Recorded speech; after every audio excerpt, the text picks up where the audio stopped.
したい大事そうに抱えた私を全部君がこの孤独を痛みを癒す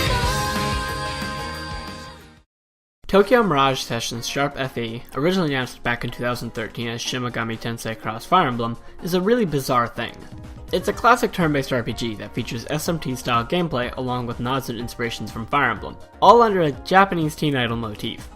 Even though I'm not really a huge fan of J-pop and I don't have any interest in the idol industry, I ended up getting the game because I'm a huge fan of Persona, and also enjoyed Fire Emblem Awakening. Okay, I'll admit, I was a little wary of it at first, but as it came closer to release, I got more interested as I saw what a unique and weird game it seemed to be. Maybe my expectations were different than for some people, but I went in wanting a big ol' dumb and fun RPG. Now, let's get into whether or not I think Tokyo Mirage Sessions lived up to those hopes. Set in Tokyo, Japan, the story follows our main two protagonists, Itsuki Aoi and Tsubasa Oribe, two high school students and close friends. However, before we get to any of that, the game actually opens up with a scene taking place 5 years before the main event. What starts as a nice opera performance quickly goes downhill when the entire audience and cast mysteriously vanish without a trace, except for a lone 13-year-old girl. As surprisingly dark as this is, it's only more jarring when the next scene immediately cuts to a high school girl jamming out to some J-pop. But that's honestly not the worst mood whiplash a game about Japanese idols has given me. Thankfully, this opening isn't completely random, because now we know that bad things are going down in the world of performance arts, and then shortly afterwards we're introduced to our main characters.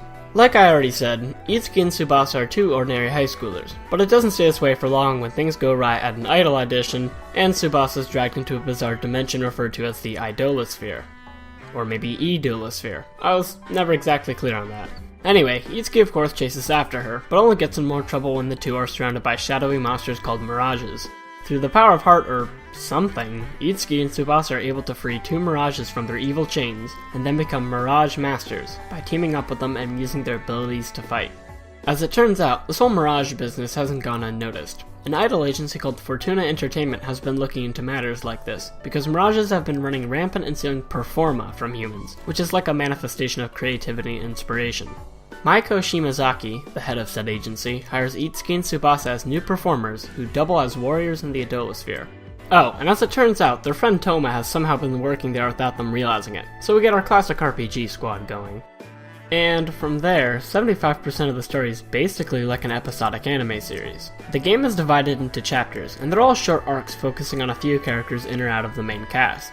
I've heard a lot of comparisons to Sailor Moon, and although I'm not too familiar, from what I do know, that seems pretty solid. You'll gain more and more members to your agency as the game goes along, mostly in the form of new party members, but you also have a support cast.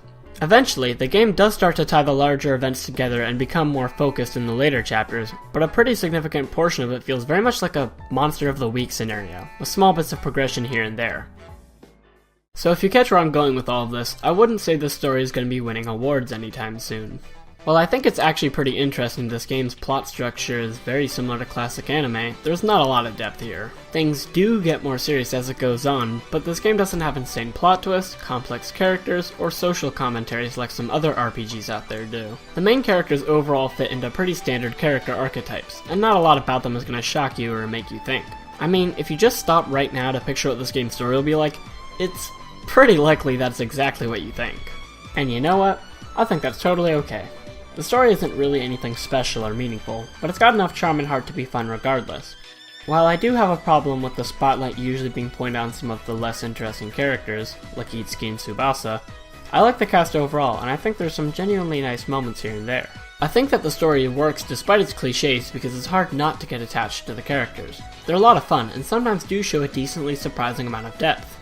The game's world shines best in the character side stories you can access, and I'm so glad the game has these. They're basically like social links if you're familiar with Persona 3 and 4, and they actually help flesh out some of the characters that otherwise get shunned in the main story. They're very worth your time if you play this game. Speaking of Persona comparisons, there's also the Mirages the main characters team up with. On a base level, they're very comparable to Personae, because they generally have some similarities or connection to their respective masters. But whereas Personae are basically just representations of the characters they're tied to, the Mirages actually have pretty defined personalities, sometimes which even clash with their masters. I wouldn't say this characterization is terribly deep, but it certainly leads to some entertaining interactions that give some personality beyond being just a tool or a symbol. In general, I do think Tokyo Mirage Sessions' world has a lot of personality that oozes charm in its details. Though I can't speak for its accuracy to Tokyo in particular, I felt that this game did a pretty good job recreating the atmosphere of a Japanese city. Of course with some video gamey quirks here and there. One of my favorite little things in this game was the text messages you'd receive over the gamepad. It honestly is one of the best representations of texting I've ever seen in a game, and the little details given off by how certain characters might respond are really fun. Maybe one knock against it is that it gets a little annoying when you receive constant messages at certain points, but it's hardly a deal breaker. Honestly, I can see someone expecting a deeper, unique story and world being disappointed, which is fair, given that this is technically an SMT game, but if you go in expecting something fun, dumb, and charming, I think you'll like what you get. Moving on to gameplay, like standard SMT fare, Tokyo Mirage Sessions is a turn-based combat dungeon crawler. The elemental spells, minus light and darkness, are straight out of SMT proper, though many of the details are more akin to Persona specifically. However, that doesn't mean combat takes only from its SMT roots. The weapon triangle works exactly as it does in Fire Emblem in favor of the typical strike, slash, and pierce attacks.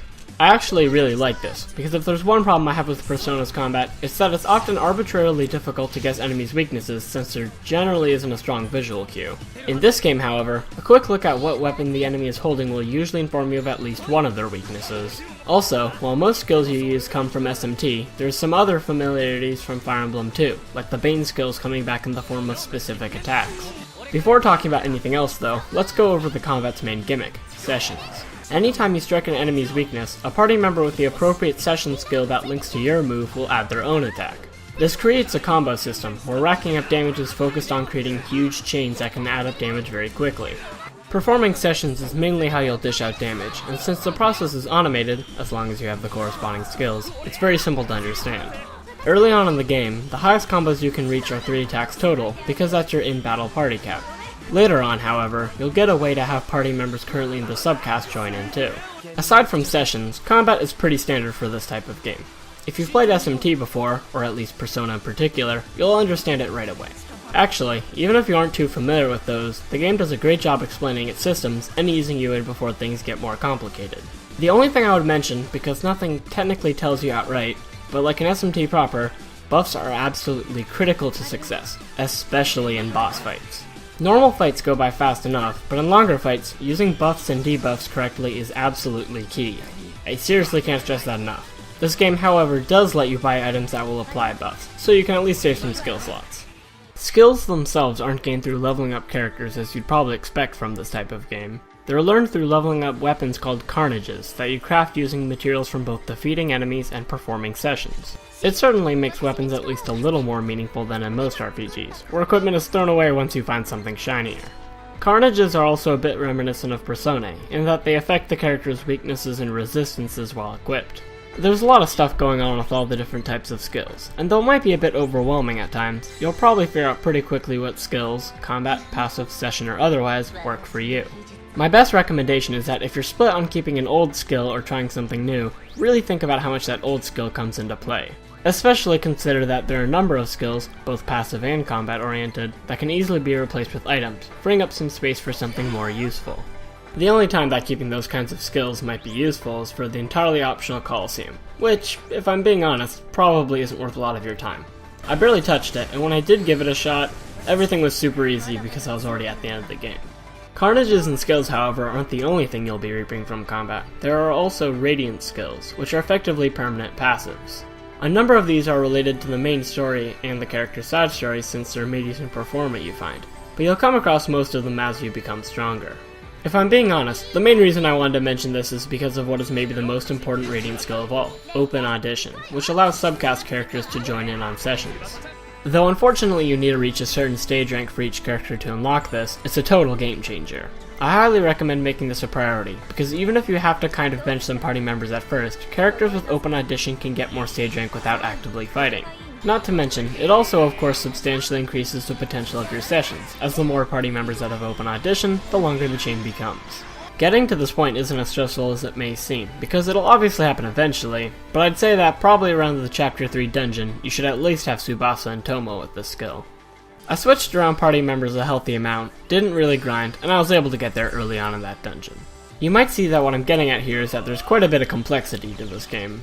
There's so much that gets introduced over the course of the game, like class changes that give you special carnages, ad-lib performances that can happen at random, and duo arts, where two characters can do a special attack that increases the session's length by insane amounts. But at no point would I say it becomes frustratingly overwhelming. The game does a really great job explaining most things, and paces additions to the gameplay well. The only additional piece of advice I really have is that you shouldn't worry about class changes, because the game will give you more than enough materials for everyone to class change twice, and carnages unlocked in a class stay unlocked if you switch. As I mentioned earlier, this is a dungeon crawler, so most of your time will be spent fighting through labyrinths full of puzzles, mini-bosses, and so on. Unlike in Persona 3 and 4, these dungeons aren't randomly generated. Each one is handcrafted with a unique atmosphere and style. Though they can get pretty tiring if you marathon them like I occasionally did, the dungeon design of this game is pretty solid, and they're fun to explore. The only time I felt the game start to drag a little was with the final dungeon, but even then it still held my interest. Thankfully, there are no random encounters in this game. Running into enemies is very similar to Persona 3 and 4, but I'd argue it's even more forgiving here since stunning enemies doesn't initiate a battle. I know this game does have a mechanic where enemies can ambush you, but I thought a grand total of once. The only thing I'd say about this is that the savage encounters, the purplish enemies, are seriously no joke. Always save if you see one and you're not prepared, and most of the time, your best bet is just to run using an item. Special skills are usually the way to go when dealing with these, but you honestly don't get as much payoff as you'd hope. As far as party structure goes, you unfortunately can't switch out Itsuki, so you really only get to choose 2 party members out of the cap of 3. It definitely feels underwhelming at first, but the game is built well around it. What really makes up for it is that you can switch party members into combat at any time, with no turn cost whatsoever. I personally recommend switching up the party often for the sake of experience and variety, but there is some leaked experience, and the subcast session skill gives everyone a chance to participate anyway. As a whole, Tokyo Mirage Sessions gameplay is pretty great. The session system is really fun, with my only gripe being the animations sometimes taking too long. Overall, there's not a lot of archaic traditional RPG nonsense that gets in the way. Most things have been smoothed out and simplified. I also think that there's a pretty big variety in the playable characters. Each one brings at least something unique to the table, so no one's flat out useless. But, if you're not familiar with SMT, you might be in for a bit of a rude awakening when you reach the boss fights. The first dungeon has nothing to be worried about, but starting in the second, boss fights start to become very difficult. However, though some may disagree, I personally wouldn't say it's in a bad way. Many of these fights were challenging, but once I learned their gimmicks, weaknesses, and strategies, I was able to reevaluate my own strategies and deal with them in much easier and more efficient ways. Most of the bosses summon helpers, which I generally hate, but I guess I'm ambivalent here. They're usually not terrible, they're just kind of another component you have to worry about, especially since they almost always respawn. For me, the difficulty peaked a little over halfway, because while bosses did still have tough tricks up their sleeves, I was eventually able to do them in one go. This is probably because by that point, you're a lot stronger and have more options at your disposal. The one notable exception to that would be a certain late game boss that's frustrating enough to start not being fun. While I was able to do it in one run, I've heard some pretty bad stories about it, and I can't say I was a fan either. The odds are just a bit too much against you for my liking, and it certainly doesn't help that the frame rate, for some reason, becomes really choppy when it splits into 4, which is something I never had problems with otherwise. All in all, I think this game is a lot of fun. It might be a bit of a rough entry point if you've never played an RPG like this before, but it explains itself very well and has a fairly balanced difficulty. The combat is also pretty fast and usually didn't drag, but it isn't quite as snappy as, say, Persona 3 and 4. The main gimmicks are really solid though, and I think fans of classic turn-based RPGs will find a lot to love here. Now, on to presentation. Visually, I think this game is fantastic. Its incredibly vibrant and colorful anime art style looks really great the whole way through, and everyone is very expressive. This aesthetic leaks over to everything in this game's world, from the colorful silhouettes of passerby in the city to the incredibly charming menu. Seriously, I can't get enough of this main menu, it's like the most anime thing. They basically took that one piece of Persona 4 art and made it into a whole menu. Now while this game is far from Persona 5 levels of style, the UI is also very pleasant to look at. Maybe the one problem I had with the visuals would be the mouth movement at times. It's usually fine, and does a good job replicating typical anime style into 3D models, but given that they're actual models and not just sprites, you can see the movement between expressions. It kinda just highlights how unnatural most anime expressions really are when compared to the real world. It's not a big deal though, more of a nitpick than anything else. While I'm still on the topic, this game uses a somewhat small pool of set animations for each character during face-to-face scenes, so you'll be seeing a lot of the same ones. This isn't exactly unexpected or unreasonable, but it might get a bit jarring after so many hours. The game's soundtrack is also pretty good. It's more or less what you'd expect, very upbeat synthesized music with guitars and some standard anime sounding tracks. My only complaint really is that not a lot of it stands out that much. I mean, the soundtrack is totally fine. There's nothing bad sounding, and a couple of pieces are really good, like the mini-boss theme, but I guess I'd say it's not that unique as a whole. This might be a disappointment coming from SMT, since those games usually have pretty distinct and awesome soundtracks, but I think it fits this game perfectly well. Oh, and of course, there are a lot of J-pop musical numbers, so be ready to have those stuck in your head. I should also mention that this game only comes with the original Japanese dub as far as voice acting goes. I'm a little bummed out by that in some ways, but all the characters are very well acted in their native language, so it's not really a problem. The only catch is that, on the few occasions where there aren't accompanying subtitles, such as during battles, you're kinda left out unless you know some Japanese. If it wasn't clear by now, I had a lot of fun with Tokyo Mirage Sessions. The gameplay is really solid, and I wouldn't hesitate to say it's one of the better RPGs to come out in years for that alone. The story isn't really anything special, but it's exactly what it needs to be. I have my gripes with it, and of course it could have been a lot better, but it's fun and dumb, just how I like it. In a lot of ways, I describe this game as Persona 4 Dancing All Night made into an RPG. Sure, they have very, very different views on the idol industry, but in the end, I got the same kind of enjoyment out of them. Something that isn't afraid to be silly and a little cliched, but has a lot of heart. Yeah, I wouldn't say this game is a good crossover.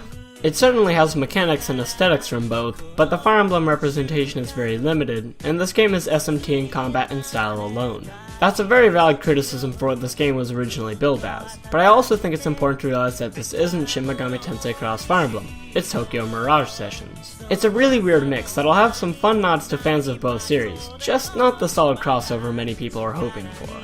It kinda bums me out that since this game didn't sell too well, I can't really see it getting a sequel anytime soon.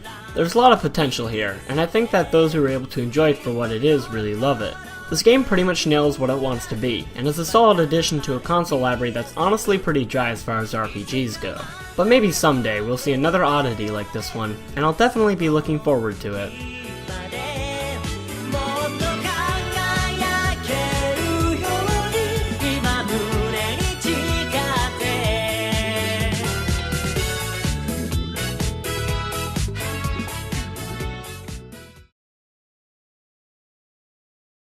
その例えはよくわかりま。